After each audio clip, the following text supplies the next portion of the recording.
Girl Lillie Mae, and you already know what time it is. It's consulting time. Let's get to it. Bringing you the greatest and the brightest creators, leaders, and innovators from around the globe.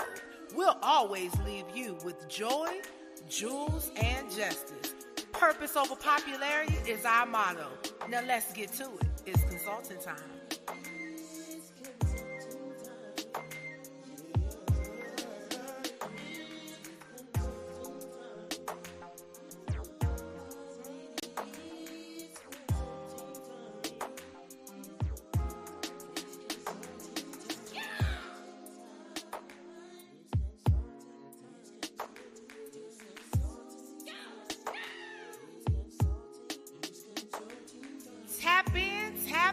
Tap in to It's Consulting Time with your girl Lillie Mae on Instagram Live, Facebook Live, YouTube, Twitter, LinkedIn, and ID 104 Radio, home of the independently dope via the Live 365 app. You never want to miss these intentionally purposeful conversations with creators, leaders, and innovators from around the globe. Tap in, tap in, tap in.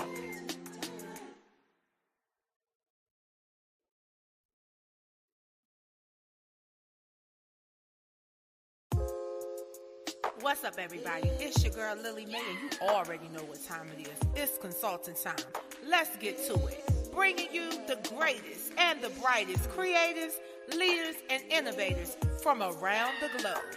We'll always leave you with joy, jewels, and justice. Purpose over popularity is our motto. Now let's get to it. It's consulting time.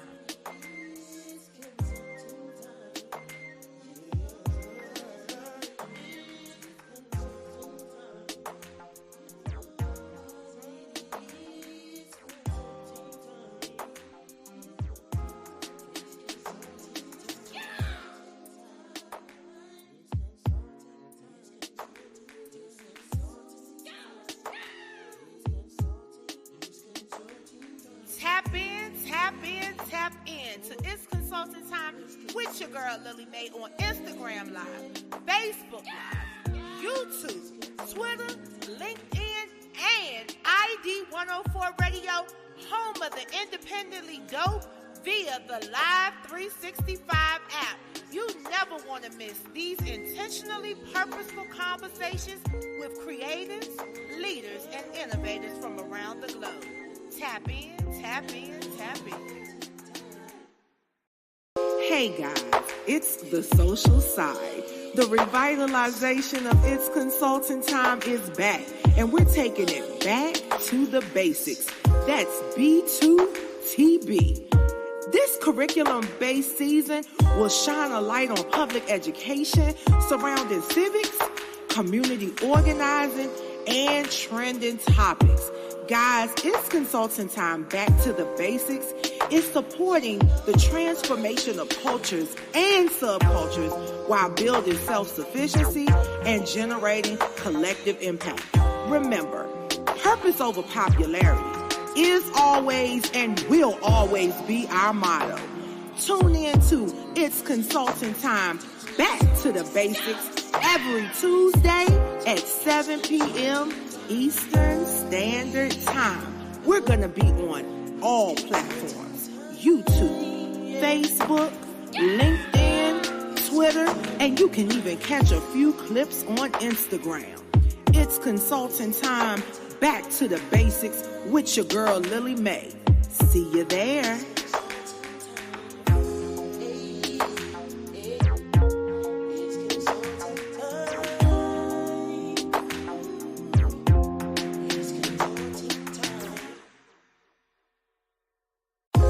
Hey guys, it's the social side.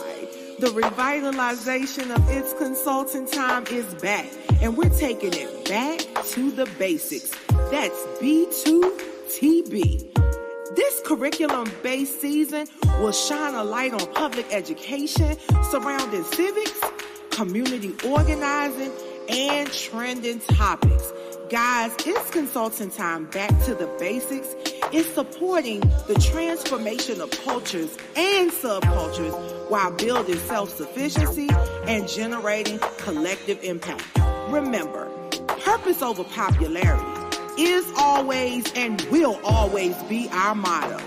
Tune in to It's Consulting Time, Back to the Basics, every Tuesday at 7 p.m. Eastern Standard Time.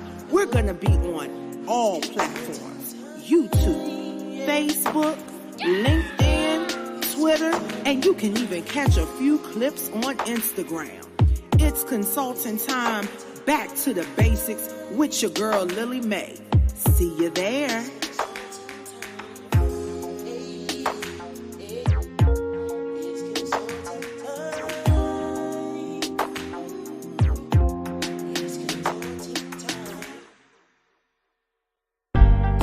Hey guys, it's the social side, the revitalized.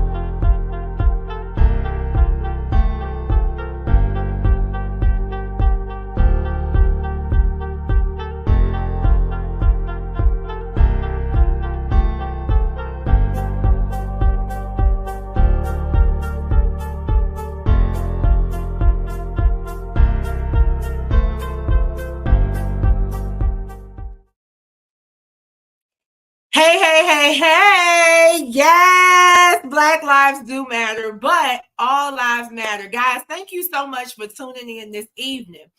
So I'm a little bit under the weather, so I'm going to attempt to really provide you with some amazing information and try to get it to you fast. Yes, tap in.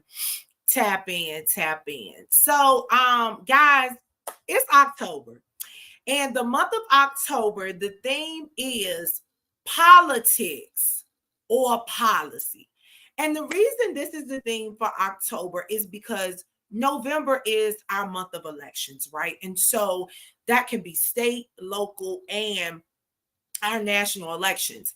You need to really be concerned about your local and state governments. That's what we're going to talk about towards the end of the month when we talk about being policy focused.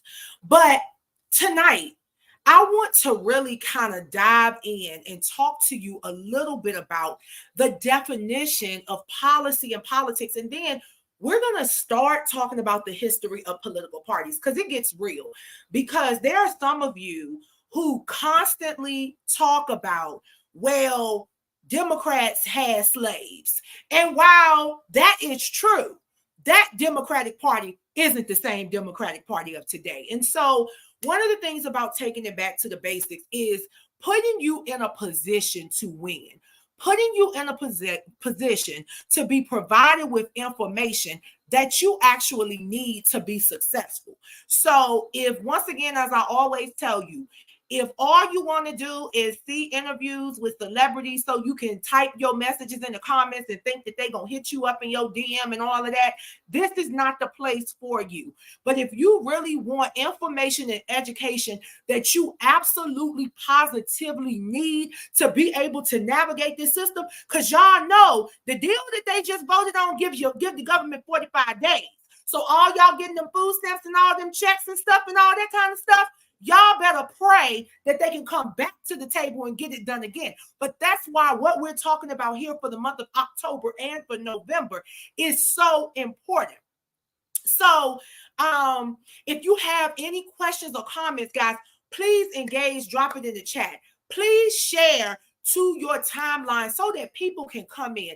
Guys, it's important to understand politics and policy. Yep. They're out there taping tonight for BET Hip Hop Awards. Shout out to all of you that got to go. Remember, anytime I have links or anything like that, I'm not trying to politic. I'll just give them to you. However, if you come in my DM asking for a link and don't have the niceness or the common decency to greet me and say hello, good morning, good evening, or whatever, I'm going to leave your ass on red. Remember that. So if you did it, that's why you didn't get a link. All right. Now, policy or politics. So guys, first and foremost, let's just define. Let's do a little bit of the definition. So a policy, right? A policy is an overall plan. It's the overall plan that kind of provides the framework for how you want to, embrace or address or meet goals. So meet general goals. Politics, though, all right? Now, this is where it gets tricky because politics are more or less the authority surrounding the execution of those policies. So I want you to understand there's a difference between policy, politics, and being political. Okay. A policy is an overall plan or a framework, if you will, that supports embracing or, executing the general goals, right? But politics reference the activities that are utilized to make these decisions. So what we can say is politics are the activities that are utilized to create policies. Feel me? But being political is a choice. I'm going to run it back. Politics refer to the activities that are utilized to make decisions. And those decisions are often handed down in the form of policies. Okay, I don't want to get too deep into that because I want to talk about the history of the political parties because, guys, I get sick. Y'all know I get annoyed with people that constantly, I get so sick and tired of y'all, oh yeah, well, I this, and Republicans, and they Democrats had slaves. Yes, but guess what? There was a major shift in the parties in 1932. But I want to take you all the way back to the beginning because guess what? There have not always been political parties in the United States. Emergent political parties did not transform American politics until like 1824. And we're going to go there. All right. So just to give you a little history, political parties have shifted many times in 200 and almost now 250 plus years of national politics almost, right? And so even when parties have kept the same names for long periods of times, their issues, their principles, their demographics, and their regional support have all changed over time. Okay? So I want you to understand that as we go through this discussion and as we go through this month of October and we talk about these different policies and we talk about, these different political parties, I need you to understand that a political party is simply a group that is organized to nominate candidates to try to win political power through elections and to promote ideas about public policy. That's it. So realistically, you don't have to choose a political party. Do you need to understand the ideology of each party? Of course. But I have to believe in 2023 that the majority of us are moderates. We're moderate because we're liberal about some things. We're conservative about others. I tell people all the time, I don't mind being open about it. I am very conservative when it comes to welfare, period. I'm very conservative because I feel that often individuals get on welfare and they stay on welfare. And then there's this intergenerational transmission of welfare babies, which yields problems, period. However, I am a fan of being drug tested. Yes. I do think you need to be able to hold a job and sustain a job. And if not, your benefits need to be cut off. And it's not to take away from the babies, but it's because we have to be conservative about the economy. It's so interesting that we as a Black race of people, and right now I'm just talking to my Black folks, we as a Black race of people fight for everything else in the world, but we don't understand that the economy is the major thing that we need to be fighting for. Okay, but anyway, that's over y'all head. But anyway, let's get back to political parties. All right. We're gonna go all the way back, guys. We're gonna go all the way back to the 1700s. And yes, I am a nerd, I am a geek. I love this stuff. I love it because this is really, really important. So y'all know 1776, they did the Declaration of Independence, and then we come down, we had the first United States Constitution. Well, 1796, right? From 1796 to about 1828-ish was the first so-called party systems. Now, understand this. The founders of the Constitution were opposed to political parties. They did not want political parties. They understood, though. Now, this is the thing. They understood, though, that they had to organize, right? They had to organize with individuals with a shared interest. So they still didn't have political parties. They were just groups of people. So they were what of today we would call interest groups. They were the Federalists and the Anti-Federalists. Okay, now this was after George Washington. Now, if y'all were a nerd like me in school, y'all will remember this. The father of our country, George Washington, was one. Two was John Adams and Thomas Jefferson.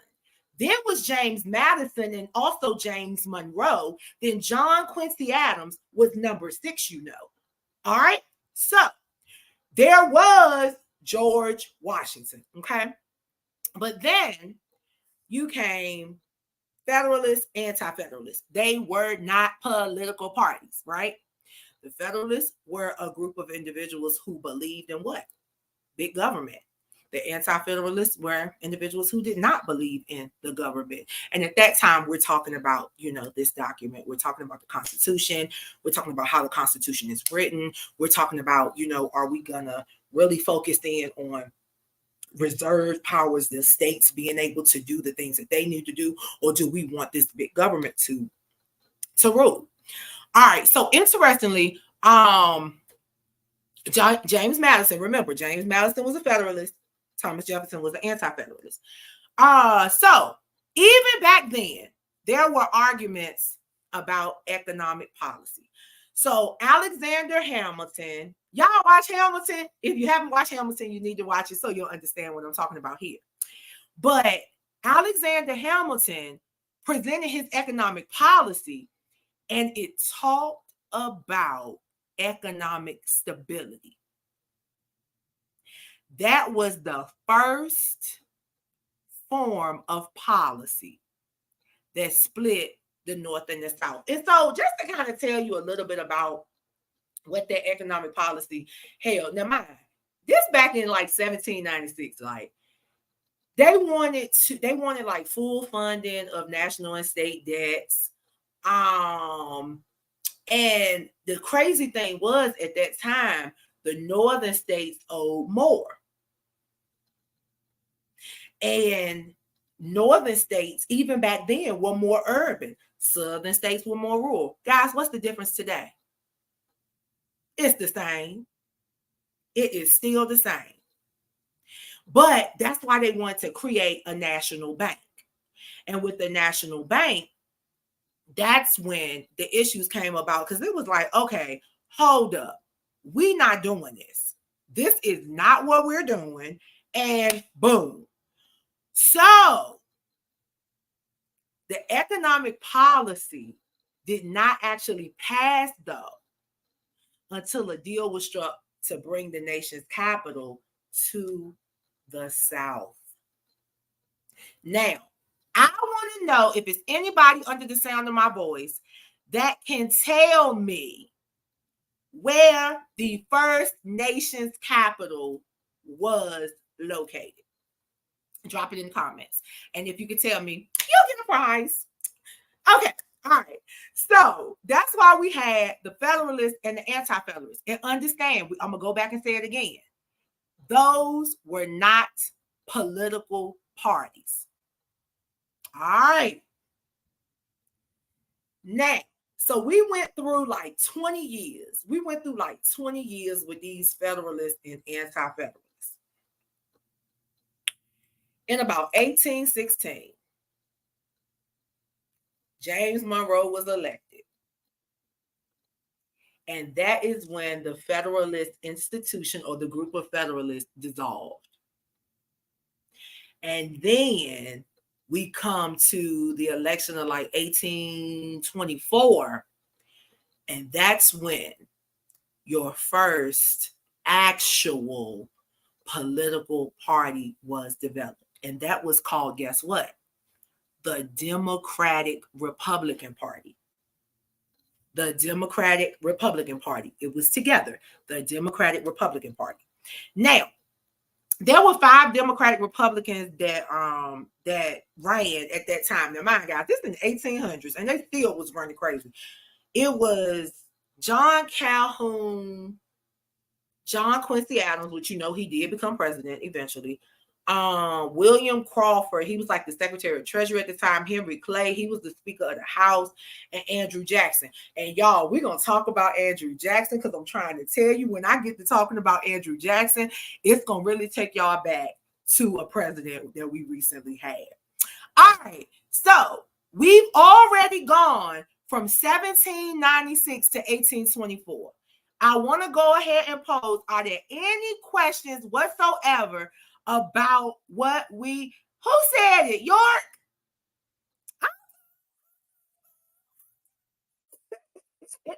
All right. So, are there any questions about kind of the first party system that weren't necessarily parties?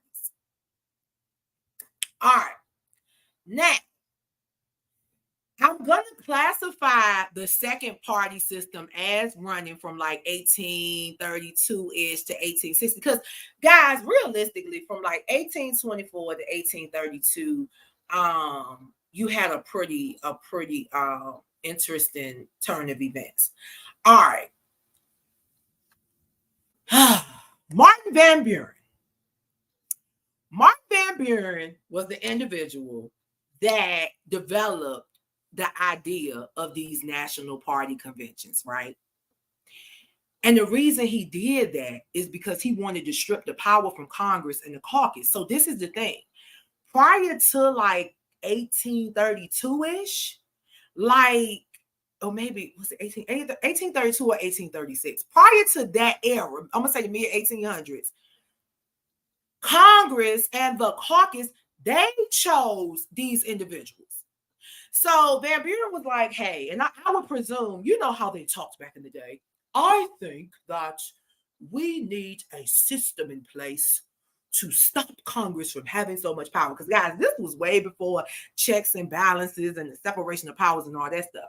So Martin Van Buren, you know, as the father of parties, that's what they classify him as, he was the one that developed this idea of the National Party Convention. Now, this is where it gets tricky. By the time I think that 1832 election came, we still had the Democratic Republicans, okay? We still had the Democratic Republicans, but we also had national Republicans, okay? Now, those national Republicans that came about in about 1828, they ended up becoming what were called the Whig Party. So for a period of time, you had Democratic Republicans and Whigs, okay? And the Whigs came about because they were in direct opposition of Andrew Jackson. Let me tell you about Andrew Jackson and why I'm telling you history repeats itself. Andrew Jackson was a Democratic Republican. He defeated the elitist rule and he focused more on the common folks in the election of 1828. What president did we recently have that did that? What president did we recently have that did that? Focused on the common people, focused on the popular folks. Stayed away from the elitists, because let me explain something to you. There's a difference between the elite and the popular. See, y'all follow the popular people on Instagram while the elite people are over on Instagram making decisions that you know nothing about. So I'll take the elite for 500, Alex. I'm just saying. All right. So Andrew Jackson, and I wrote a piece on this, guys, and I'll try to post it, repost it. It's on my Facebook page, Lillie Mae the Collective. I wrote a piece on them on this back in, oh God, guys, it's been so long ago. It's probably, Trump was in office when I wrote the piece, but I wrote it because Donald Trump's presidency mirrored the presidency of Andrew Jackson. It mirrored the presidency of Andrew Jackson, even down to Andrew Jackson and the Trail of Tears. I don't know if, and guys, for real, go back and do your research. If you took civics, if you truly were, and yes, I was a whole nerd in school. I act foolish, but I'm trying to tell you, I love this stuff, and you need to understand this stuff so you can understand what's going on now. So we've always had opposition with these political parties, but because of Andrew Jackson and because he was so radical and because he was so outspoken and because he focused more on the common folks, all them other presidents before Andrew Jackson, they weren't feeling it. They were not feeling it. So Henry Clay and Daniel Webster got together, baby, and they created the Whigs. They created the Whig Party. And guess what? In 1836, Martin Van Buren won. Now let's go back. Martin Van Buren is considered the father of parties because he developed the idea of the National Party conventions. He developed the idea of getting groups of people together with common interests and common goals to endorse a candidate so that Congress and the caucus could not put their little paws in it. And what happened? While he was organizing and the other folks was fighting, he was getting his platform set up so that in 1836 he could win. Now remember, Andrew Jackson won in 1828. Martin Van Buren won in 1836. Martin Van Buren was very, very, very smart, and he was very strategic. See, how do we correlate this to today? You ain't got to win in the here and now. You do not have to win right now. Be quiet, organize, and focus your efforts on the common and collective goal, and you will win. Okay? Now, election of 1836, Martin Van Buren won. And then we have the Whigs and the Democratic Republicans. But I want to tell y'all about this election of 1836. Y'all, once again, 5 people ran in the election of 1836. Martin Van Buren, the one that won, William Henry Harrison. And I'm gonna remind me, guys, somebody remind me and type this in the comments. Remind me to give you a fun fact about William Henry Harrison and Zachary Taylor. But for that election of 1836, it was Martin Van Buren, William Henry Harrison, Daniel Webster, because you remember Henry Clay and Daniel Webster created the new party, the Whigs. But you heard what I said. Daniel Webster ran. Henry Clay did not run in 1836. He was okay with letting his friend run. Okay? Both of them didn't need the power. Hugh White and somebody else. But in that election, 3 Whigs ran, 1 Democratic Republican, and I think 1 anti-Jackson. But he wasn't necessarily a Whig, because this is what you have to understand. That's the thing about these parties. All the Whigs didn't necessarily agree with everything that Henry Clay and Daniel Webster set forth. However, Mangum, W.P. Mangum, he was the independent. That was the 5th person's name. All right. But there was a lot of contention and disagreements between the Whigs and the Democratic Republicans. And believe it or not, guys, that contention lasted until like the 1850s. So during that time, all of the political rhetoric incited the people to just be crazy. They rioted. Yes, they rioted back then. They rioted. They acted a fool. They had parades. But see, guess what though? See, back then they called them parades. Now the wrong folks doing it. They calling them riots. But back then they called them parades, and they stroked their emotions during the parades. Okay. And they even had catchy slogans to simplify their views. And it's so interesting. I cannot wait to tell y'all how the elephant and the donkey came to be with the parties later on. But yeah. But anyway, all right. So fun fact, because I want to definitely give you some fun facts. William Henry Harrison was elected as president in 1840. You remember he was a Whig.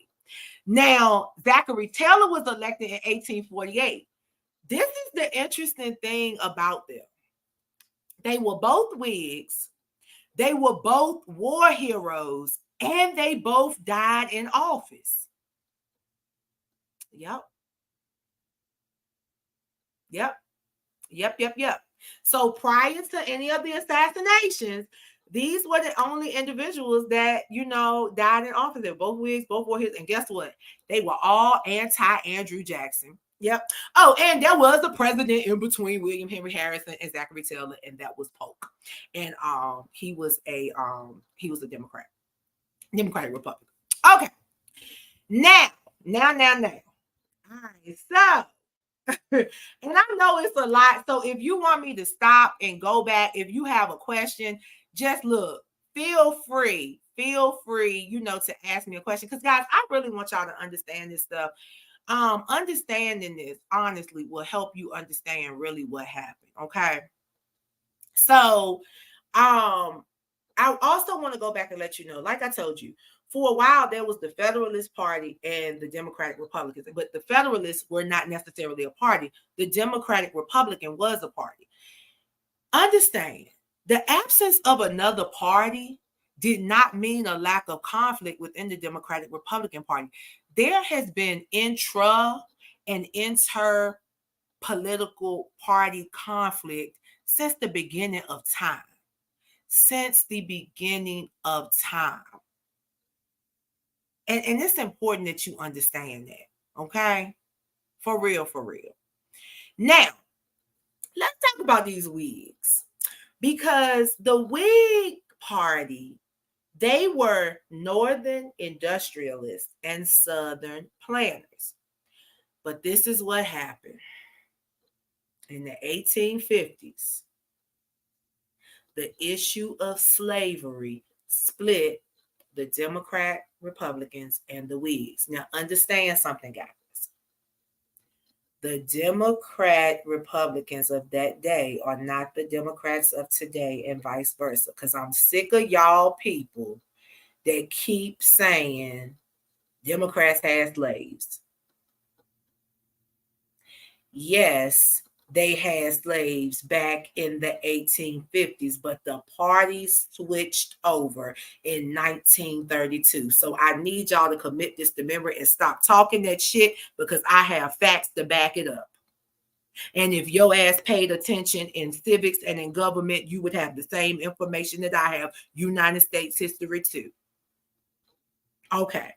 So once again, in the 1850s, the issue of slavery split the Democrats and the Whigs, and it created two third parties. So you had the Free Soil Party and the Liberty Party. Now, can anybody guess what the philosophy of those particular parties were? They were abolitionist movements. What was the abolitionist movement? They were against slavery. They wanted slavery to be abolished, right?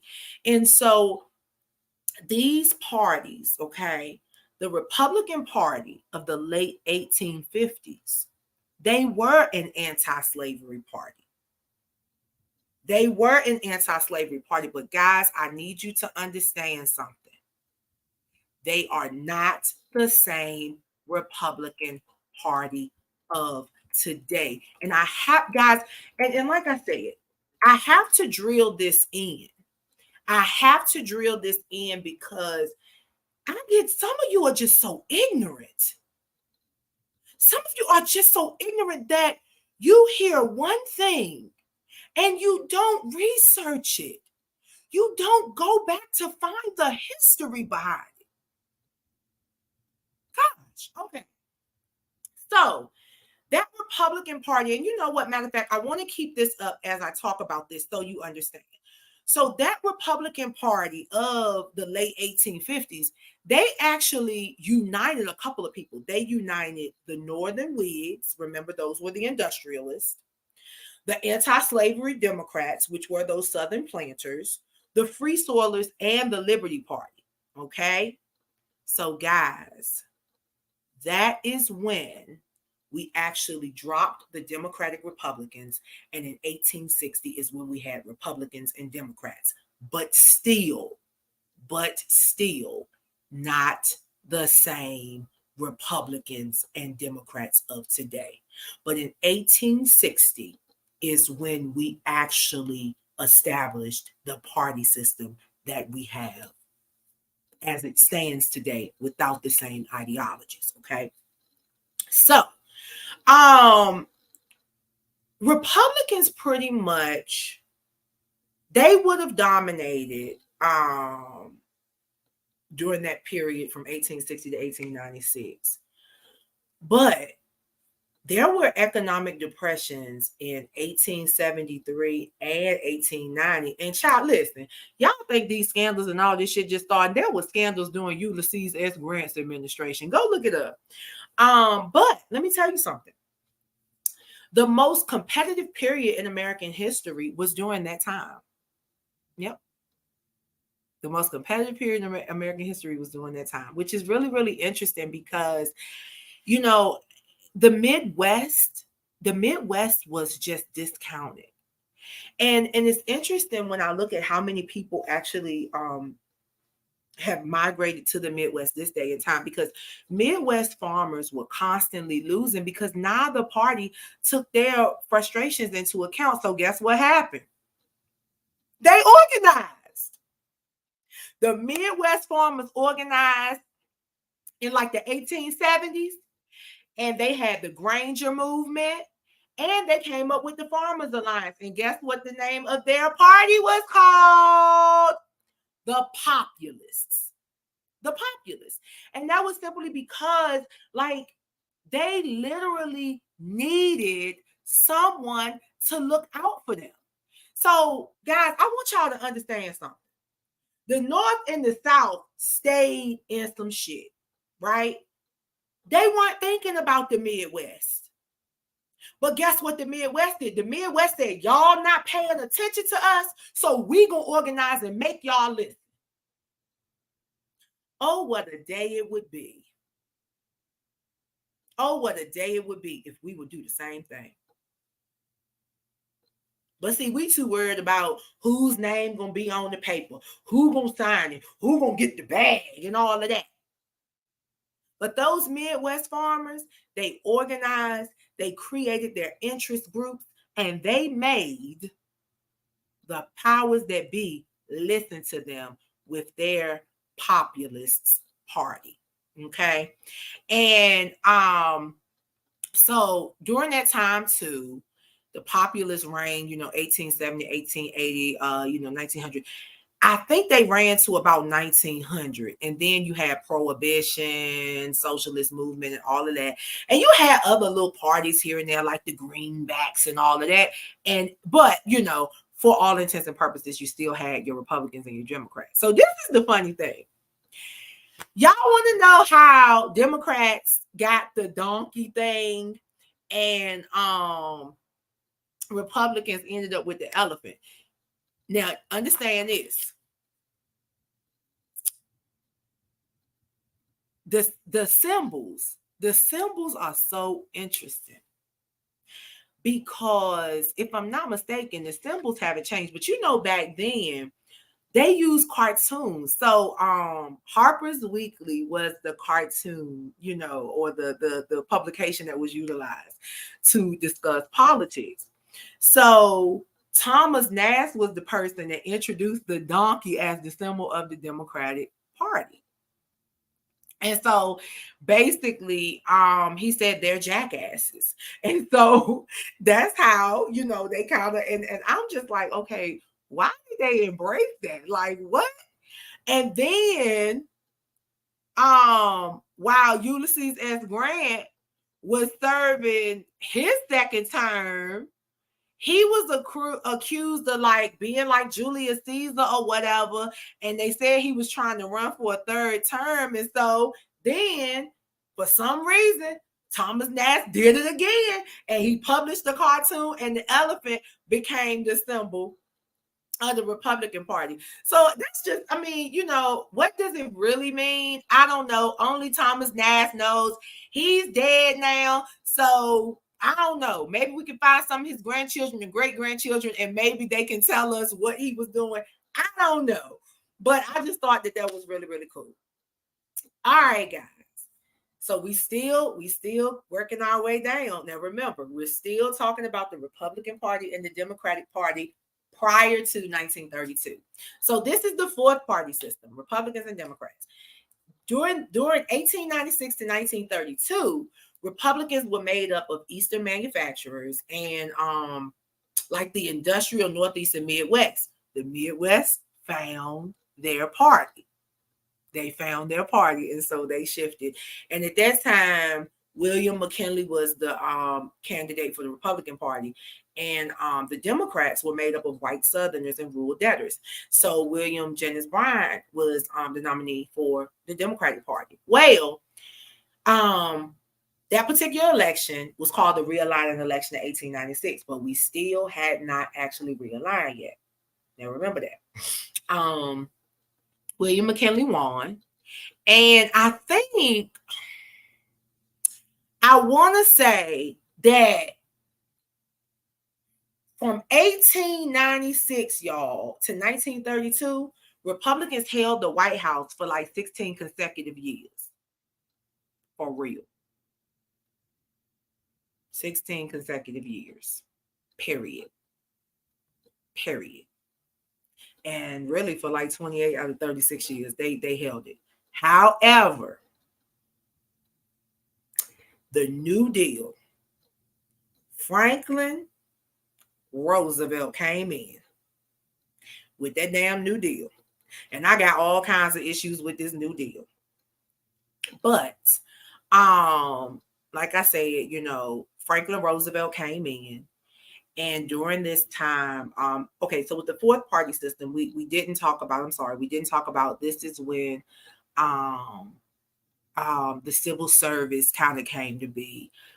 You started to have direct primary elections, more conversations about the 17th Amendment, referendums, initiatives, and all of that stuff. So I want you, and guys, you can look, I'm not giving you everything. I want you to look up some of this stuff on your own, because this stuff is important. This stuff is utterly important. But in 1932, this is when it switched. So guys, I want you to understand, in 1932, I'm gonna put it on the caption. 1932, political parties switched, okay, into today's parties, okay? And that's important. So I'm gonna make sure that is on this caption, because I'm sick of y'all talking about something. I don't want to hear switch. It did switch, okay? So yeah, in 1932, the political party switched. And so you got to think about it. The stock market crashed. The Great Depression was blamed on the Republicans. So what happens? The new Democratic Party was formed, and it was made up of Southerners, urban workers, the minorities, African Americans, ethnic Americans, Jews, Roman Catholics, and farmers. And these were the groups that favored an increased role in federal government, for the federal government through the New Deal. So it was like public works, pro-union legislation, social welfare, and farm supports. That was under the new Democratic Party, the Democratic Party of today. So the Democratic Party of today is the Democratic Party that the Republicans transitioned into in 1932. They are the Democratic Party that support the working class and the poor. Okay. Republicans, which the Democratic Republicans transferred into the Republicans, they represent business interests and the more affluent individuals. And that is where we are today. Okay. Now, fast forward to like 1972. There has been increased division amongst the Democratic Party over the question of civil rights and voting rights and cultural issues, abortion, gay rights, and all of those things. Guys, political parties in the United States are just simply too decentralized for either party to take a national position and then enforce it at the state and local level. We absolutely do not have a responsible party system. We don't. We don't. And there's really no mechanism for a party to discipline office holders and ensure cohesion in policymakers. And I think that those, if I can leave you with anything tonight, please remember this. We do not have a responsible party system. We don't. We don't have a responsible party system. And additionally, there is no mechanism whatsoever, no mechanism, no policy, no procedure for a party to discipline office holders and ensure cohesion in policy making. And if you don't believe what I'm saying, I don't care what's on the books, because if that were the case, that man would have been out of office before now. It wouldn't have taken a DA here in Georgia and in New York to charge him. So no, we do not have a responsible party system, and there is no mechanism for a party to discipline office holders and ensure cohesion in policy making. Period. Period. If y'all have any questions, drop them in the comments because I'm getting ready to kind of wind it up. Guys, why is this so important? Why is this so important? Understanding, the political parties and the history thereof is so important because there are so many factors that have influenced this revolutionary change in our political administrative dichotomy, right? And it's so important that we begin to focus on national economic and technological development, the work of political innovators. We even need to pay attention to demographic and cultural shifts. And guys, this bullshit on Instagram and Twitter and TikTok, those are not demographic and cultural shifts that I'm talking about. The popularity of Andrew Jackson and the popularity of Donald Trump is scary. It's scary. So realistically, guys, I really need you to think about what you want out of life. And it can't just be the bag. Okay? It can't just be a bag. There has to be something else. There has to be something else. One of the things I will say is that the formation of today's Tea Party and a broader awareness of American political history has definitely impacted the thinking of leadership in the Republican and the current day Democratic parties. Okay. They are becoming more and more concerned about challenges to the two-party system and their party's influence over American politics. And remember what I said in the beginning. Politics are that driving force or the activities that elicit this, that impact decision making or impact the making of policy. And so there is an increase in awareness amongst young voters. Did I ever feel ignored as a younger voter? No, because I understand the political administrative dichotomy. I understand that There are politics and there's administration. And I can't just vote. I have to vote and be a part of the policy making process, which means I have to read the policy, understand the policy, and not just listen to what somebody's telling me. I need to read it for myself. It's all out there. You can go to the United States Senate's page. You can go to the United States House page. But guys, I don't even want you to think about it on that level. I want you to go to your local and state government pages and see what the hell they're working on. Do you know that before a rule can be made in your locality, they have to publish a public notice? Those are called rulemaking and adjudication procedures. They have to publish a public notice. So you can publicly comment on that. Guys, teen voters have the lowest participation rate of any group in the United States. And when I say teens, I'm talking about your 17, 18, 19, because you know you can register to vote at 17 if you'll be 18 by the time of the next major election. So those 18, 19-year-olds, they don't. Now, there was a teen party being organized by a really, really small group of youth in some American high schools. But the concern is that they might end up following the Tea Party's lead.